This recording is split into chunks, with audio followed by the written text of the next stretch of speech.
Please, let's be seated. Good morning, everybody.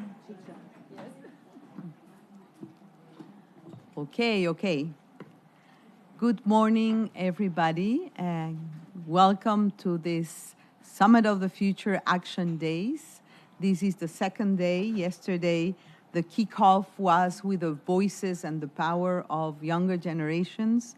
And today we will be gathering, especially in this room, and I welcome you all to address the translation of the gender equality and the women's rights commitments of the Pact of the Future and how to translate them into transformative action for women and girls on the ground. So welcome once again. It is my profound honor to welcome you all to this, as mentioned, very crucial discussion translating the commitments of the Pact of the Future to gender equality and women's rights into tangible action. Today, we gather not only to reflect on the commitments made at the Summit of the Future, but to ensure that these commitments lead to real systemic change that is urgently needed across the United Nations and the world at large. In most recent gender snapshot reports, we learn that there has been progress worldwide on gender equality and women and girls empowerment. The progress of SDG 5 shows that none of the indicators and sub-indicators are being met.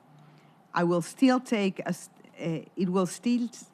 staggering 137 years to lift all women and girls out of poverty. There has been progress, but as we all know, it is not fast enough. The Pact of the Future recognizes that no goals can be achieved without the full, safe, equal, and meaningful participation and representation of all women and girls in political and economic life. Without the full participation and leadership of women in decision-making at every level of government, including the international system. However, while these commitments are bold, they are only the starting point. The real challenge we face is translating these visionary principles into concrete action, into accountability frameworks and lasting reform. Today's event is designed to provide a platform for that very discussion. Our focus will be on how to move from words to action and how to ensure that the commitments made for gender equality and women's rights in the Pact of the Future really lead to transformative results, not only in the multilateral architecture, but also with the impacts on the ground. Now, without further ado, it is my distinct honor to introduce a remarkable advocate for global change and social justice, Her Majesty Queen Mathilde of Belgium. Her Majesty has been a leading figure in addressing issues such as children's rights, poverty alleviation, quality education, and women's economic empowerment. In 2016, Her Majesty was invited by the United Nations Secretary General to become one of the distinguished advocates for the UN Sustainable Development Goals. Since then, she has worked tirelessly to promote the 2030 Agenda, lending her voice and leadership to ensure that no one is left behind. Her role as honorary chair of the Belgian Federal Council on Sustainable Development further highlights her dedication. Beyond her work on the SDGs, Her Majesty has been a steadfast advocate for health, serving as a special envoy for the World Health Organization, promoting vaccination and championing public health issues across the world. We are incredibly fortunate to have Her Majesty with us today to share her insights on how we can continue to drive progress towards the Sustainable Development Goals and build a more equitable, sustainable, and gender equal future for all. Welcome, Her Majesty, and the floor is yours. Thank you. Your Excellencies, despite notable progress over recent decades, gender equality remains a critical challenge in 2024. Women and girls continue to face systemic barriers across many aspects of life, including economic opportunities, representation at decision-making level, education, and healthcare access.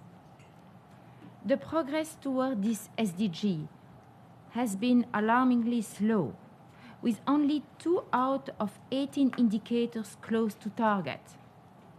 Gender-based violence persists and pay gaps remain unaddressed. Inequalities have impact on women and girls' mental health, and millions of them still lack adequate education and healthcare. Over 340 million women and girls are projected to be living in extreme poverty by 2030. Crisis, instability, and climate change further exacerbate these inequalities. We are witnessing a troubling backlash against gender equality, with long-standing human rights frameworks increasingly under threat. Also, the UN has committed to gender equality. We are not on track to meet the targets established in 2015. More should be done. Gender equality must be prioritized at every policy level. The Secretary General Antonio Guterres' Gender Equality Acceleration Plan aims to place women's rights at the center of UN efforts across peace, development, and human rights. However, the success of this initiative will depend on collaboration with member states, civil society, and stakeholders across sectors. The years 2024 and 2025 represent a crucial moment for advancing the gender equality agenda. Events like the Summit of the Future or the 30th anniversary of the Beijing Declaration offer unique opportunities to reassert the importance of equality between men and women. These moments can act as catalysts for accelerating action, addressing systemic inequalities, and ensuring women's active participation in leadership roles. Mm-hmm. We must make the most of this window of opportunity to reaffirm and mobilize around these goals. The Pact of the Future represents a key moment to revitalize the United Nations and to reaffirm the central place of gender equality. Collective action is needed. We are less than 6 years away from 2030, and we cannot afford further delay. In my capacity as SDG advocate, I want to give equality between men and women the attention it deserves. Public and private sectors, civil society, and academia should create partnerships to ensure that women and girls can fully realize their fundamental rights.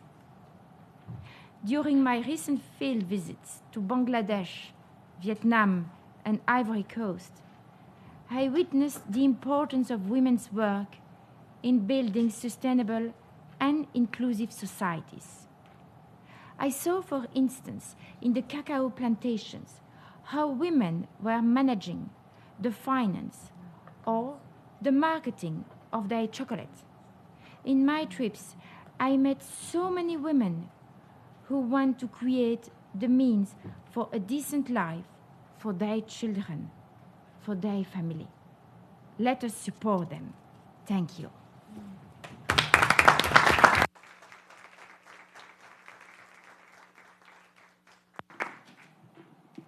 Merci beaucoup, Votre Majesté. it's been music to our ears, and thank you also for saying that the Summit of the Future is a window of opportunity to revamp and accelerate the implementation of the Sustainable Development Goals, especially on those aspects that pertain the future, the well-being, the political participation, and the representation of women in the international system. So thank you, and again, honored to have you with us today. So on behalf of GWL Voices, again, we see you as an ally and as a friend. Let us continue with these opening remarks this morning. Let me now turn to Ambassador Ana Jimenez de la Hoz, permanent representative from Spain. You have the floor, Deputy Permanent Representative of Spain at the United Nations. So Ambassador Jimenez, you have the floor. Thank you very much, Executive Director. Good morning to everyone. It's really an honor, c'est un grand honneur de vous avoir entre nous, Sa Majesté.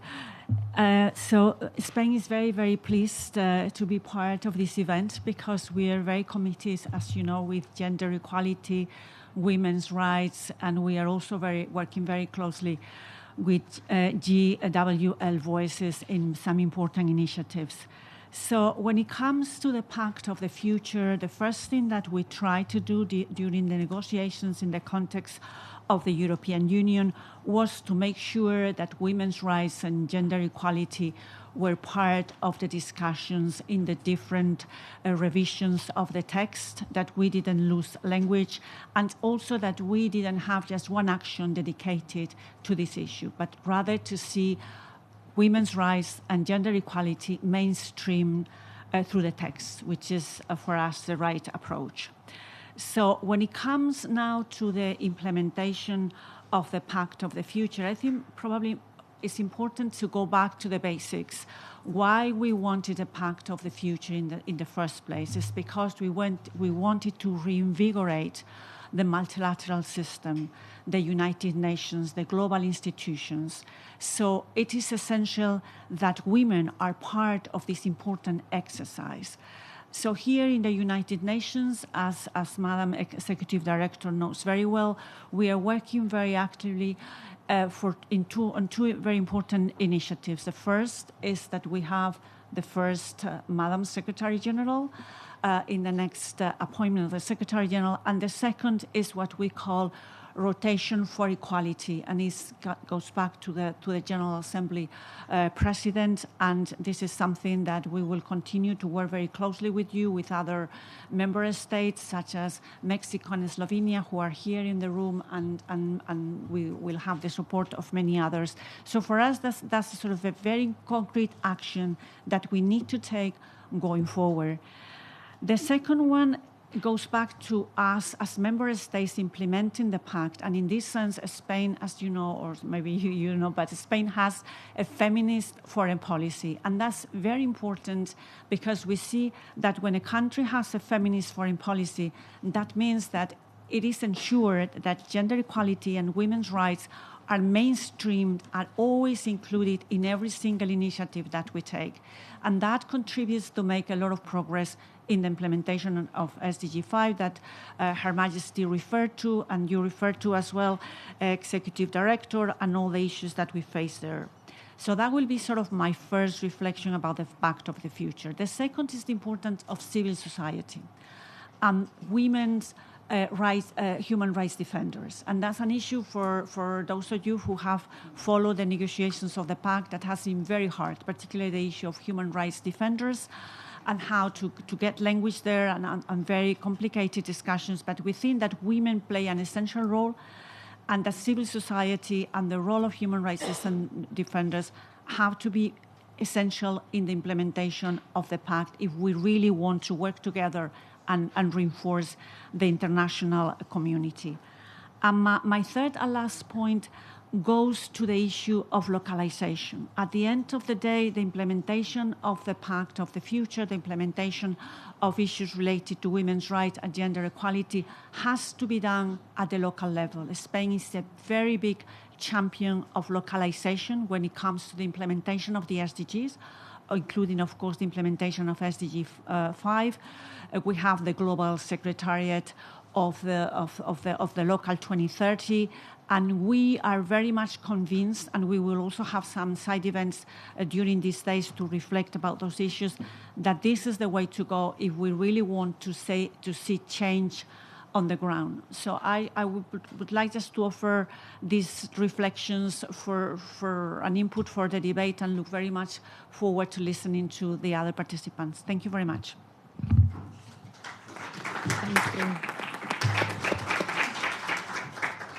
Thank you. Thank you, Ambassador Jimenez. And your 3 points, very well taken. First, our responsibility and commitment to for our next female Secretary General, Madam Secretary General, the issue of the importance of the engagement and participation of civil society. We will hear from Florence later, and the idea of localizing action and translating into action at the local level, the agreements enshrined in the Pact of the Future. So thank you very much. Let me now turn to Ms. Nadine Gassman.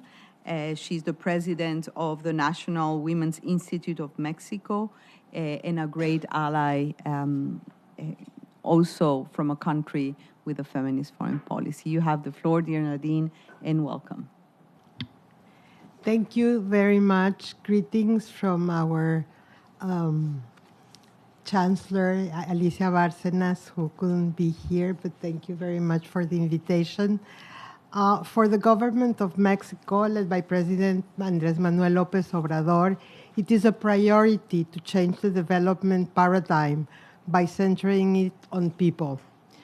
And I have to make a statement saying that when I hear that it will take 100 and more years, having policies that put the emphasis on people, especially the most vulnerable, make changes. So we should strive for these commitments.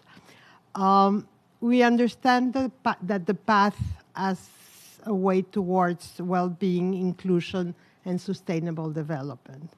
Therefore, on behalf of the government of Mexico, I want to thank GWL Voices for inviting us to this event to discuss the opportunities that the Pact for the Future represents for advancing gender equality and mainstreaming a gender perspective in the multilateral agenda.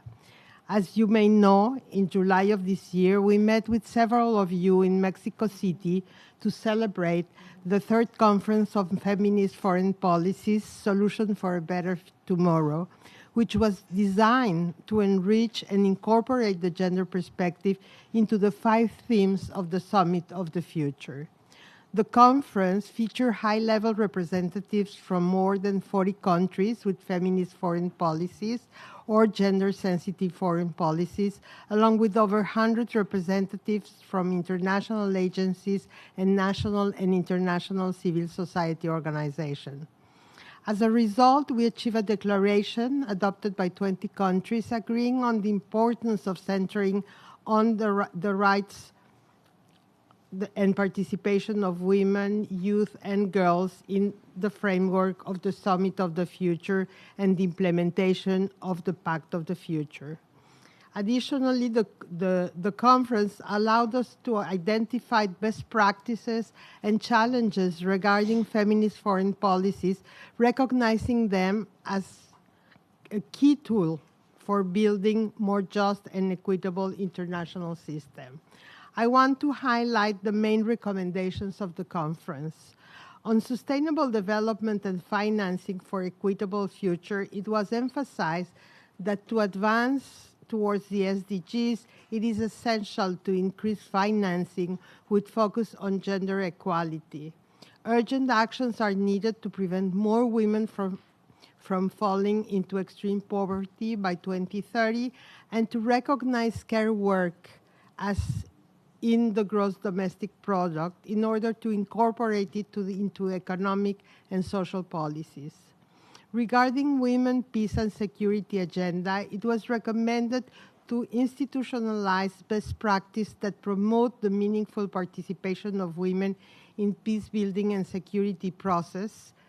Additionally, to consider the structural inequalities, power relations, and the construction of violent masculinities as barriers to peace and security. In the issue of gender-based violence, facilitated by technology, was recognized as the extension of patriarchy in the digital realm and a problem that requires joint interventions from government, technology companies, the academic sector, and civil society organizations to create partnership in the production of information and knowledge for the development of public policies. It was concluded that global governance mechanisms must incorporate issues such as sexual and reproductive rights, care work, the peace and security agenda, and structural violence. For women to participate in global governments, it's essential to address gender inequalities and stereotypes through affirmative measures and mechanisms that ensure the inclusion of women's movements and organizations in decision-making spaces. Finally, the voices of younger generation reminded us the need to create and promote more participation spaces for youth, considering their diverse perspective across all themes from cultural change to sexual and reproductive rights. To achieve this, it's necessary to allocate specific funds for their participation. Something fundamental that we identified in the conference is that the language of the Pact for the Future has lagged behind regarding the gender perspective. In an international scenario marked by polarization, militarism, and the backlash against the rights of women, adolescents, and girls, we must remember that gender equality is the foundation of sustainable development and requires the collective action of all stakeholders involved: governments, international organizations, civil society, and private sector. We want to be very clear to end that it is essential to make visible women, adolescents, and girls in all their diversity to build a pact for the future.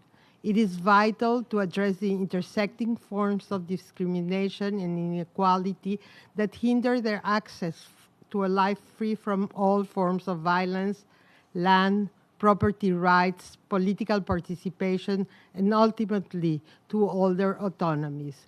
We're fully confident that establishing and relying on feminist foreign policies is a way to influence the construction of more just and prosperous societies that center the well-being of women, adolescents, and girls.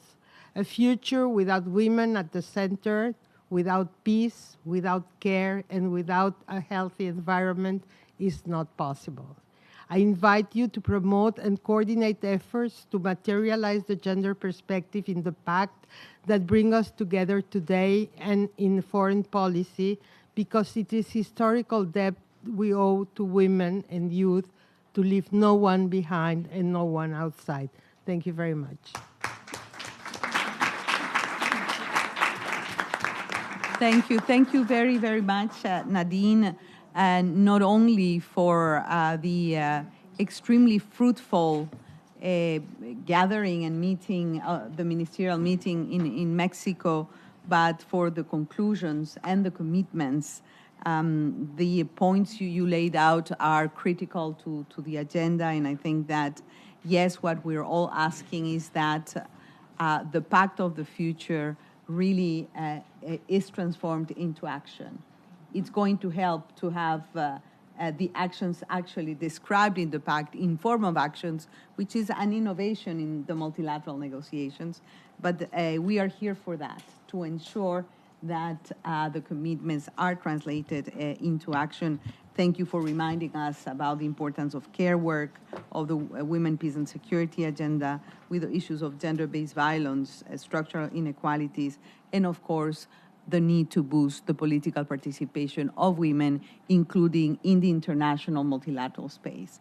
Thank you so much. Allow me now to turn to Florence Siebuo.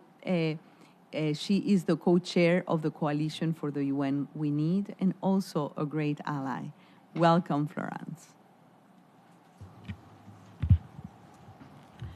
Thank you very much, Your Excellencies, ladies and gentlemen. Thank you for this great opportunity to have this conversation. I say this as a women and girls champion coming from Kenya, and also noting that the Summit of the Future is, as they say, it offers a once-in-a-generation opportunity for change. But the question is for all of us, will this be a realistic opportunity for change? I say this coming from a continent where sub-Saharan Africa until today has the world's highest mortality rate among women giving birth.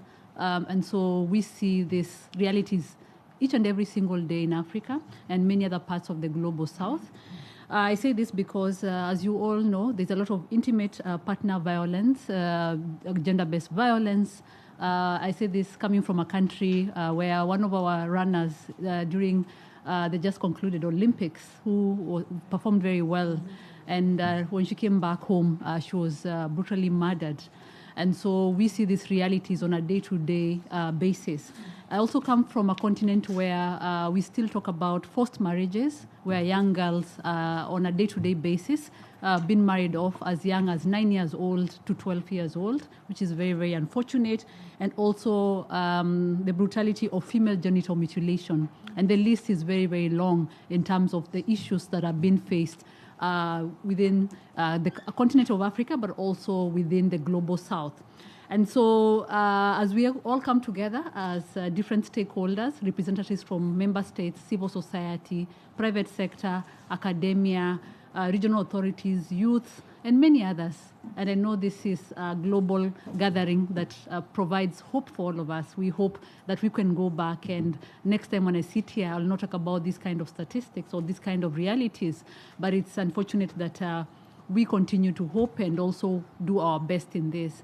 And so mine is to really ask all of us as we gather in the next few days, we've gathered since yesterday and the coming days, is maybe for us to reflect deeply in terms of what are the biggest priorities and objectives of this Summit of the Future. How do we go back with global priorities that can speak to all our realities?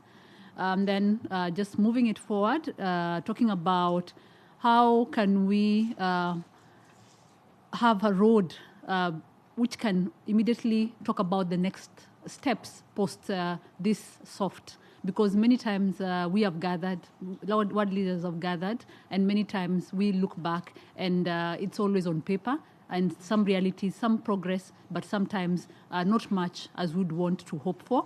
And then again, what is the best way for people to be involved, participate in these processes?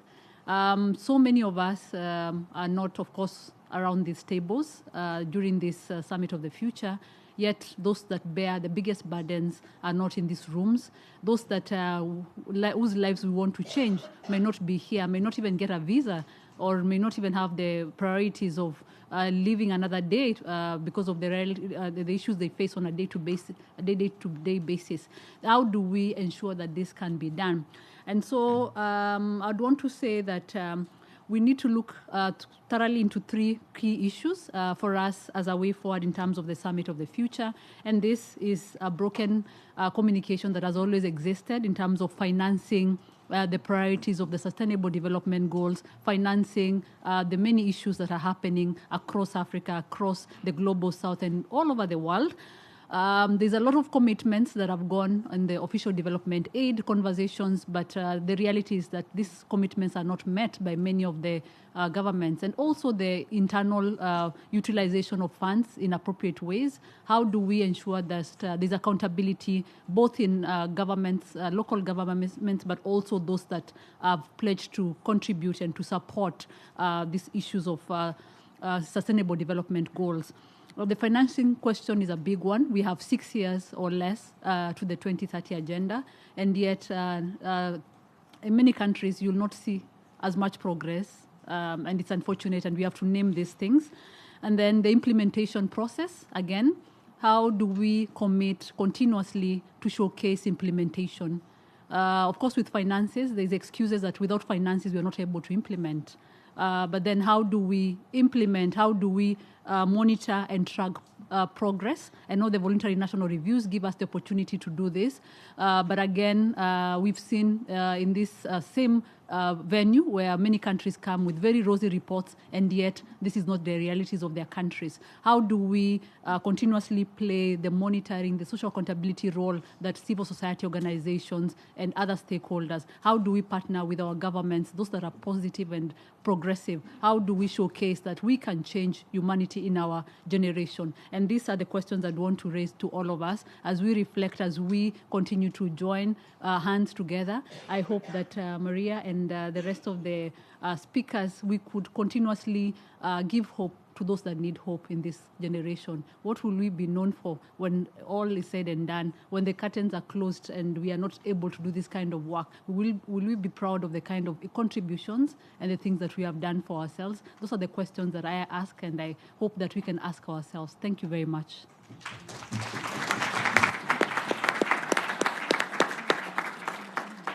Thank you so much, and thank you for saying something that sometimes we tend to forget. We are here to borrow the voices of the absent and advocate for their rights and dignity. And that's what we do here, even if we represent civil society. Thank you for bringing not only the challenges of the African continent when it comes to women's rights and gender equality, but also the possibilities for transformation and hope. And your 3 points about financing the SDGs, accountability and transparency, and really ensure that the commitments of the Pact are actually implemented. So thank you very much, and congratulations for, taking the torch on the co-chairmanship of the coalition for the UN. We need, let me take 3 seconds just to acknowledge some of the members of GWL Voices in this room. That's where we are. That's who we are. Acknowledge, of course, Susana Malcorra, our co-founder and president, that will be with us later in the panel, but we have Flavia Bustreo among us, Jan Beagle, Maria Elena Agüero at the back also, and I hope I didn't miss any of us, but we are spread around and here and there where we need to be. So welcome, and thank you for being here, because they're part of the family. As we continue, I have also the privilege to introduce Sima Bauhaus. She does not need introduction, but she is the executive director of UN Women, an amazing woman, and really spearheading, all the efforts to make sure that the UN delivers on their gender equality and women's rights commitment. It is a pleasure to have you, Executive Director. The floor is yours. Thank you. Thank you very much, and Your Majesty, thank you for being with us here this morning and for your enlightening and inspirational introduction and speech to this forum. I want to thank GWL Voices, Susana Malcorra, Maria Fernanda, for also convening us here today to discuss such an important issue that is upon us as we open the Summit of the Future tomorrow and the next week. And also I want to thank Spain, I want to thank Mexico, I want to thank Florence for all the insights that you have provided us as we move forward to this. I also want to say that I would like to commend member states for their ongoing efforts to deliver a pact for the future. We know that negotiations are still ongoing, and we hope that they will close them by this evening and that we will have a pact for the future by tomorrow. So we keep our fingers crossed and we keep pushing for what is so important, because the Pact for the Future will serve as an aspiration for our generation and many future generations for a just, fair, and sustainable world. It is now down to the wire.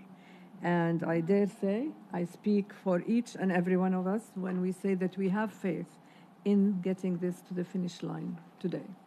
And I want also to say that our common future is, for women and girls in particular, is at stake at this Pact for the Future as well, and we hope to be able to deliver. I am happy to see that language has been maintained in the Pact for the Future on gender mainstreaming, and also now to also see that there is a paragraph or a sentence, a reference on encouraging nomination of women candidates for Secretary General. So that is also something very good, and I think for GWL Voices, it's something also that falls within the very campaign that we all are trying to do for women and girls. Defining the future, as you all know, is no small feat. We all know too well that the decisions taken today will significantly impact the lives of generations to come, especially the lives of women and girls, and who carry, of course, the torch from one generation to the other, and who are trying in many, many places of the world just to survive. We cannot achieve, as we have heard from all of you, I will try not to repeat what we've heard, but to just highlight that the global goals without the full, safe, and equal and meaningful participation of women and girls will not be achieved, and also including on political and economic life for everyone. Our world today is nowhere near close to fully meet our goal on gender equality, and you all have heard that. At this rate, it will take 137 years to eradicate extreme poverty for women and girls. It will take 119 million more girls to remain deprived of education. And despite the decline on child marriage, if our world fails to accelerate our efforts, then at this rate, girls will continue to be married as children until 2092. So we have a big task ahead of us, all of us, to ensure that we serve women and girls in the best way that they deserve. I would like to highlight one paragraph in my speech today that will happen in the afternoon when we launch our SDG snapshot report on gender equality, SDG 5. You're all invited, by the way. Please come to the launch, and I would love to see you all there. Now, our latest SDG snapshot report tells us that without acceleration, a girl born today will be 39 years old before women hold as many seats in parliament as men. She will be 68 before child marriage ends. And she will be 137 years old before extreme poverty for women and girls is eradicated. Last year, 612 million women and girls lived amidst the brutal realities of armed conflict, with a shocking 50% increase in conflict-related sexual violence perpetrated against them. So we have, again, as we said, a big task ahead of us, and the urgency for acceleration is very clear, and it is extremely paramount. So nearly 30 years ago, the Beijing Declaration and Platform for Action underscored the significance of increasing efforts to achieve gender equality and to empower women. Our world today faces new challenges that we did not have in 1995, from the rising climate crisis to navigating new frontiers of technology and AI, and the same truths remain. When gender inequality remains unaddressed, our world will be left with the high costs that accrue in individual lives and missed opportunities. And that is also a key concern that we have every time we work together on these issues. If left unaddressed, the digital divide will low and middle income countries an estimated $500 billion in the next 5 years. However, if addressed, it will add to the GDP 500 billion, actually 600 billion, I'm told through the reports, when women and girls are participating. So, if efforts are not strengthened, in a worst-case climate scenario, an additional 158.3 million more women and girls could fall into extreme poverty by 2050. So the Pact of the Future, I am supposed to be talking about the Pact of the Future. I will talk about it as if it is 100% coming. So the Pact of the Future is a key opportunity to bring these transformative efforts, not only for today, but for the generations to come. As UN Women, we are very happy to see that from the very beginning of the Pact for the Future process, gender equality and women's rights were considered as cross-cutting elements. And that is one of the major objectives that we all have, is to put gender equality and women's empowerment, women's and girls' empowerment, at the heart of everything that the United Nations does, and at the heart of everything that member states do, at the heart of everything that civil society does, private sector does, young people do, young activists, and all those who are involved in this struggle. We took note, and we welcome also the dual approach in the Pact for the Future of mainstreaming gender equality in the Pact, while ensuring dedicated commitment, especially on areas such as women's economic empowerment, women in STEM, women, peace and security, women's leadership and participation, and we've heard from our colleagues today more areas that also need to be there, and we will see that they are there, hopefully. Importantly, we welcome the reference to revitalize the Commission on the Status of Women. Accountability and a future fit for purpose are at the core of our work. And as UN Women, we stand ready to support member states-led processes to ensure that CSW is fit for purpose and to ensure that it serves all women and girls across the world. So again, I will repeat that the Pact for the Future is an opportunity that we must not miss. And it is the opportunity that will help us move forward and advance the priorities of women and girls, and that will ensure that women and girls are at the center of all efforts of peace, security, sustainable development, and human rights. We look forward to working with all of you, and importantly, to continue to raise our voices for women in leadership in the coming year, a year in which we commemorate 30 years since Beijing, in which we will review SDG 5 at the high-level political forum, and now is the time to get back on track. Now is the time to continue to break the glass ceilings, and I know that together we will be able to act and to do that. And thank you so much.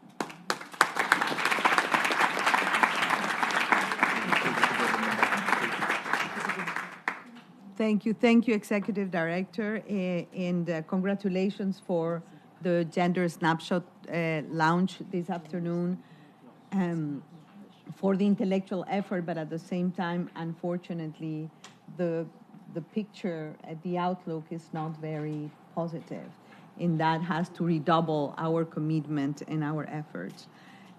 We all agree we cannot wait 137 years to achieve gender equality, so we really count on working hand in hand with UN Women to make the commitments of the Pact of the Future on gender and women's rights a reality. Thank you very much.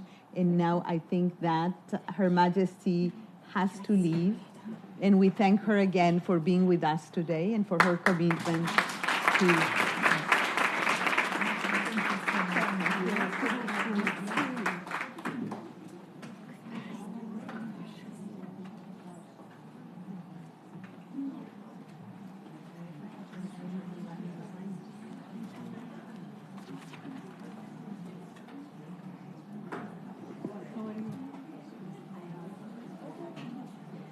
Well, I think that we can continue and use each one of the precious moments that we're going to be together.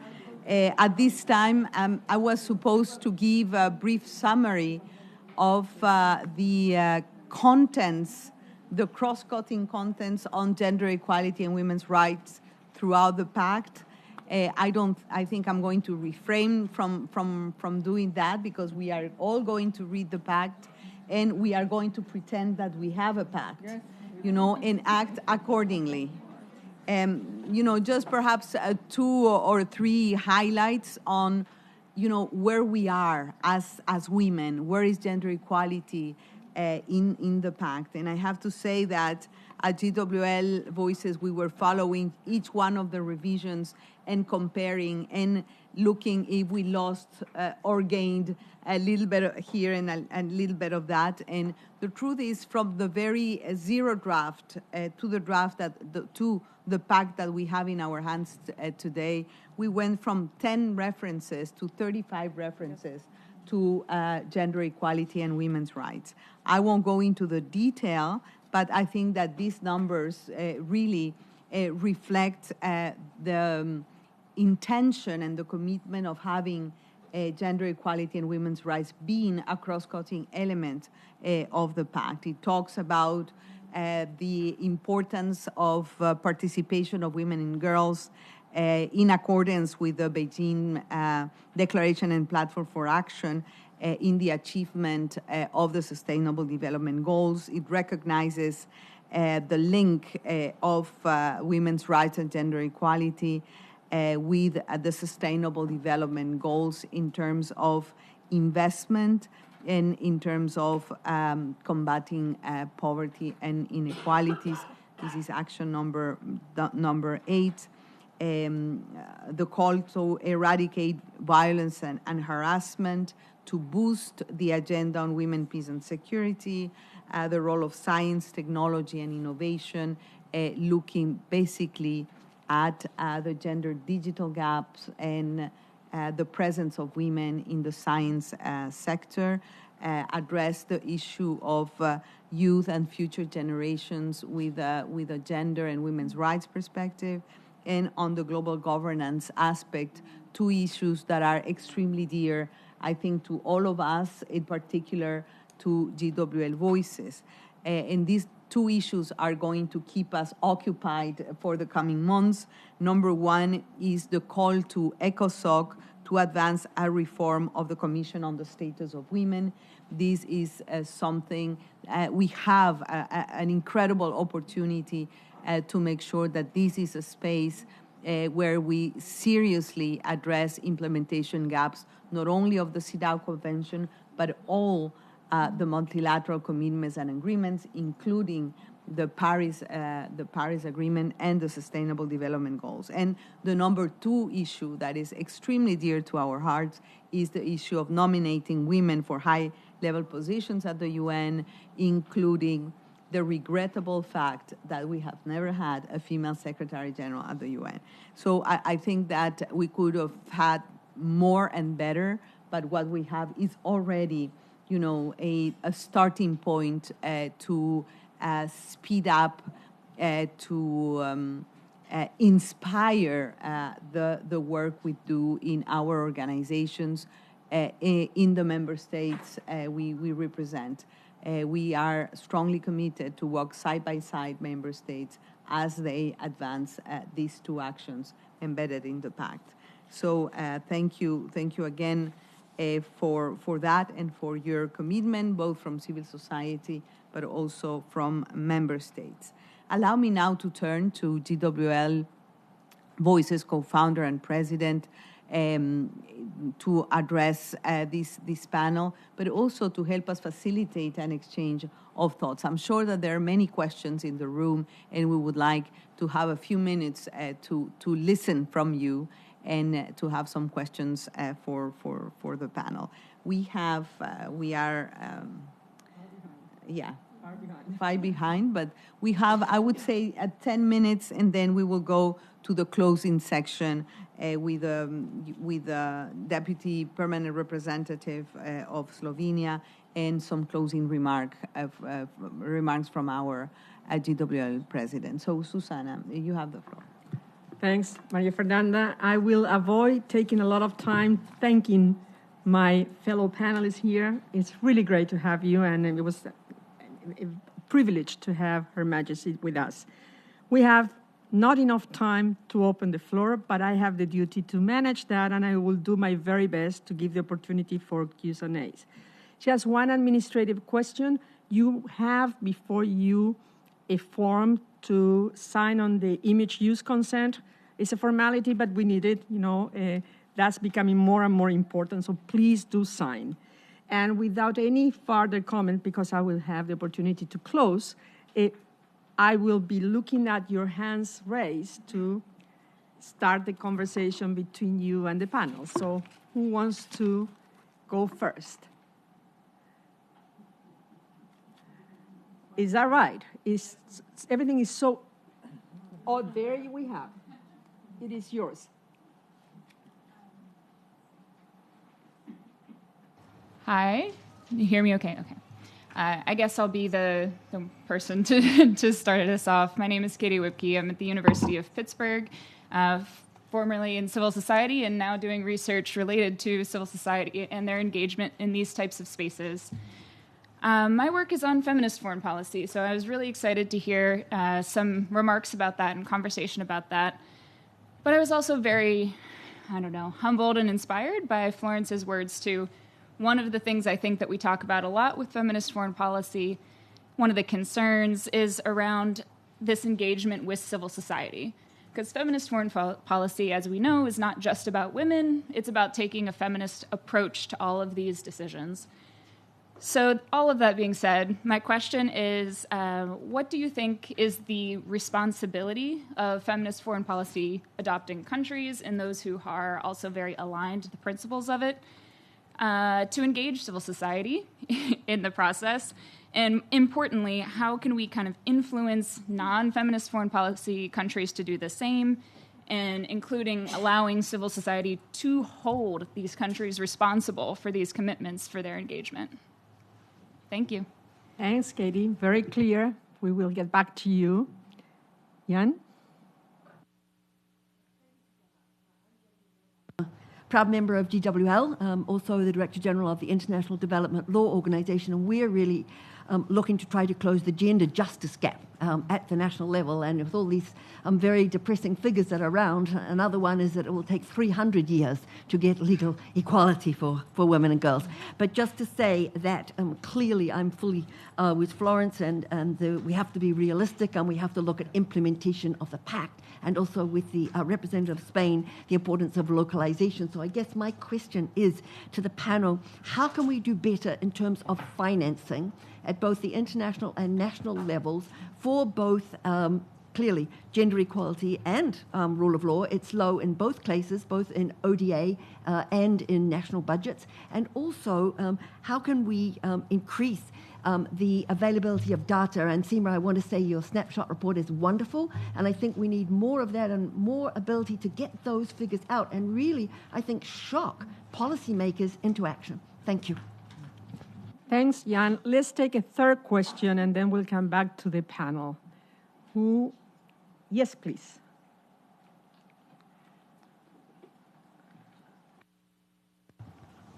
Morning, my name is Micheline. I'm a gender activist and a trainer on gender transformative approach. So there are so many work which have been done to empower women and girls. But when they go in their community or home, it goes back, or they are more marginalized in the community. So what I've seen, I worked in different African countries, and what have been worked, and I want to emphasize in this room, if we can do that more, it's to engage with men and boys, and especially the traditional and religious leaders, because these are the people who are emphasize again the gender inequality in the community. We can empower the women, should go with all the knowledge, but if this traditional or religious leader does not understand, then it's zero. We're gonna have more years. Now we are engaging with young people.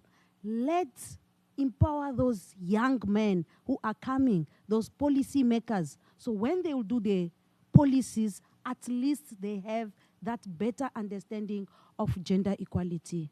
Thank you. Thanks, Micheline. A deep dive into reality.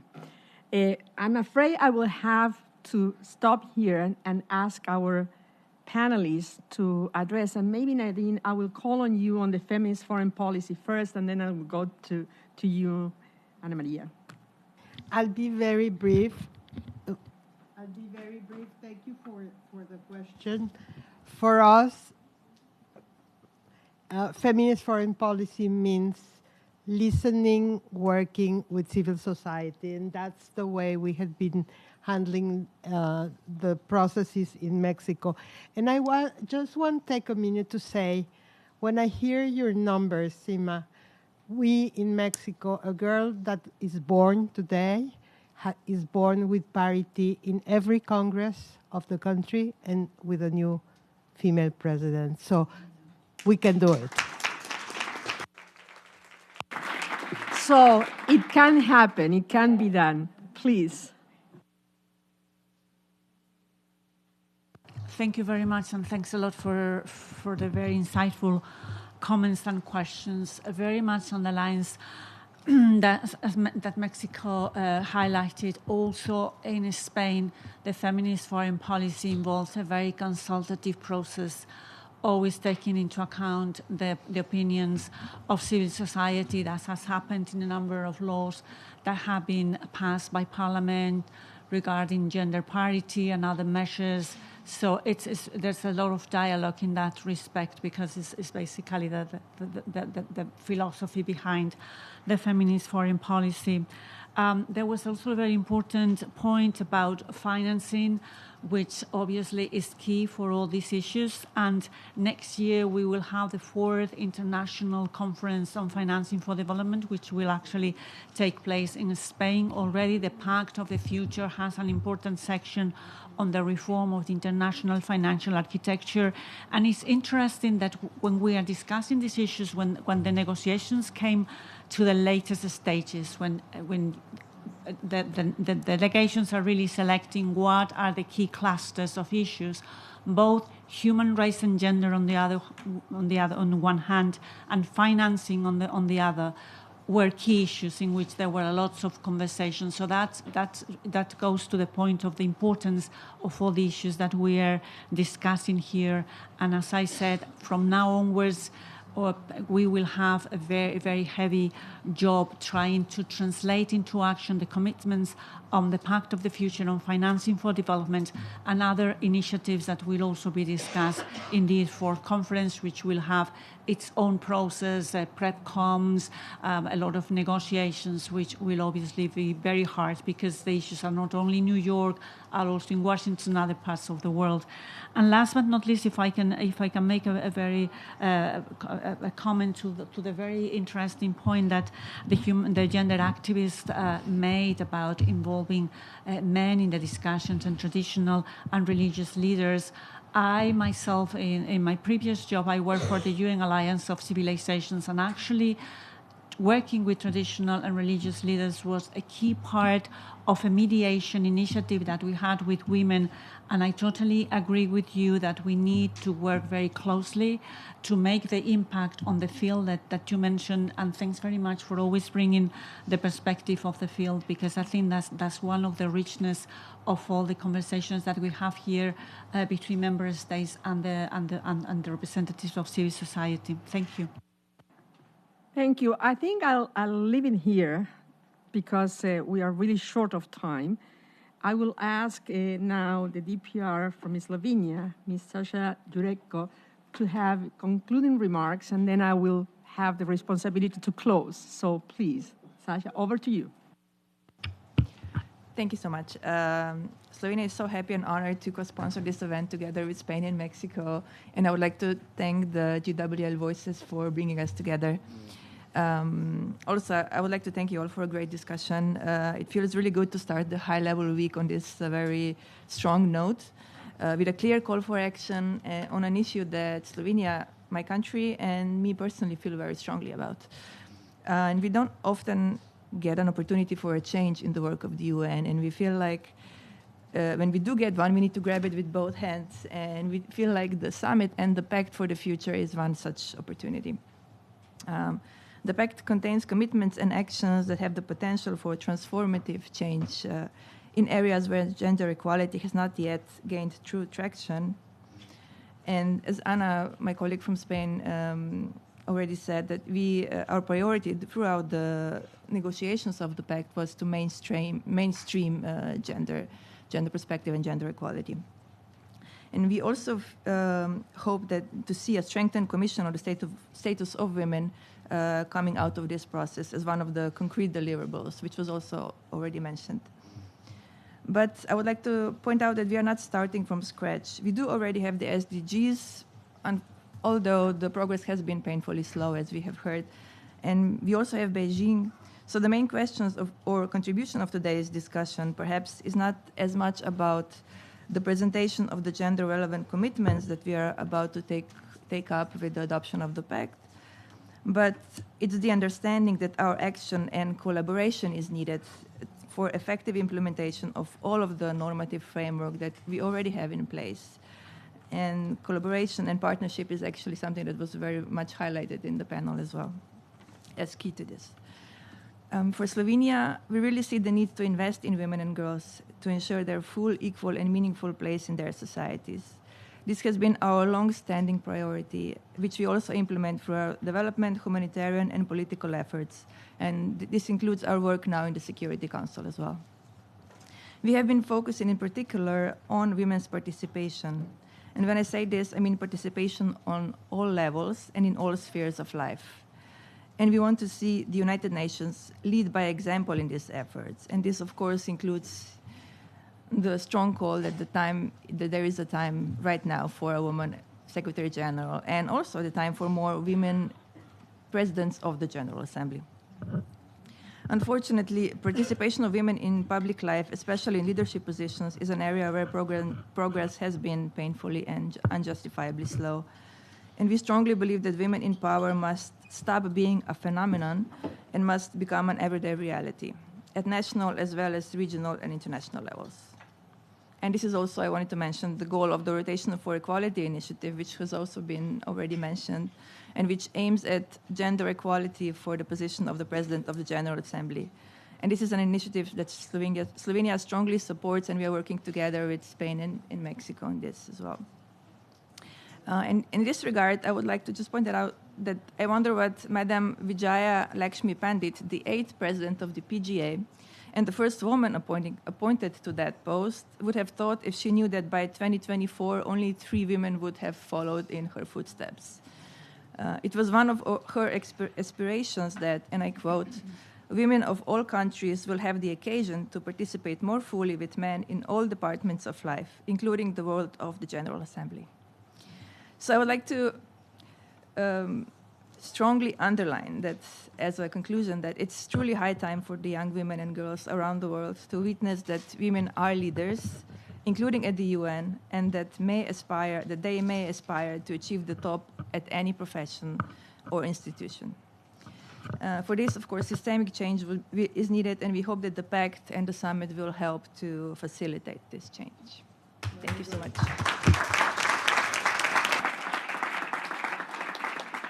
Let me say a few words in closing.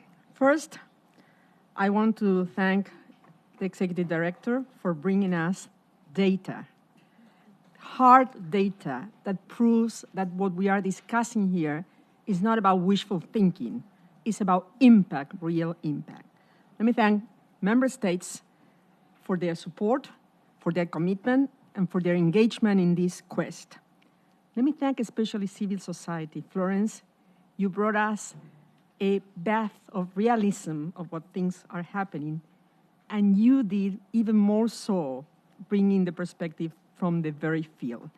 This is exactly the type of association we need. We, GWL Voices, we are more than 75 women, co-founded by Helen Clark, Irina Bokova, and I, after having lost the opportunity to one of us, or maybe one of the other 4 that competed, becoming Secretary General. And we came together with the idea of working on the strengthening of the system, the renewal of the system in this 21st century, but doing it from the perspective of women. And doing it on an evidence-based approach. That's why I suggest you read our Women in Multilateralism report that shows, for example, that in the 54 institutions that we have tracked, only 13% of the time since their inception, women have led those institutions. Some of them never had a woman, case in point, the United Nations Secretariat. This is the reason why we are working so hard in these 2 campaigns. Madam Secretary General, really working hard with member states for them to realize that it's their call. It's not only a cozy thing to be done in social networks. It's hard work that ends in the Security Council and in the hands of the P5. And the second thing is, of course, the need for the rotation at the presidency of the General Assembly. We are delighted to know that next year Germany has put forward the name of a great woman leader to preside over the General Assembly, but this should be a must, and we ask member states to consider adding a consideration to the geographic rotation that says 1 year a man, 1 year a woman, as simple as that. So I call on your support. These type of gatherings are really the ones that can move forward the agenda, and I thank you for the participation. We will be closing by showing a brief video of who we are and hoping that we will cross our path with cross and we will come together in many other occasions to finally celebrate in 2026 the appointment of Madam Secretary General. Thank you.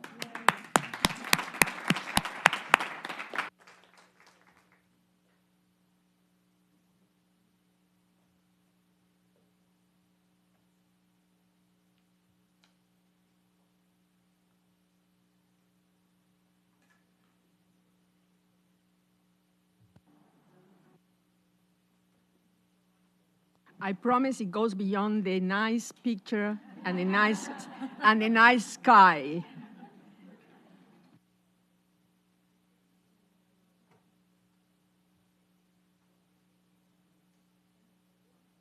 I think we have some technical issue.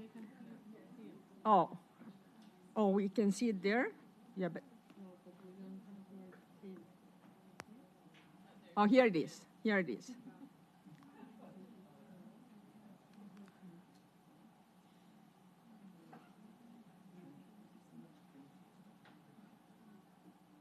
I hear the music, but Okay. I invite you to go to our website, GWLVoices.com. You will see it there. You will see who we are. And I thank you again for joining us early on this Saturday. Thanks very much.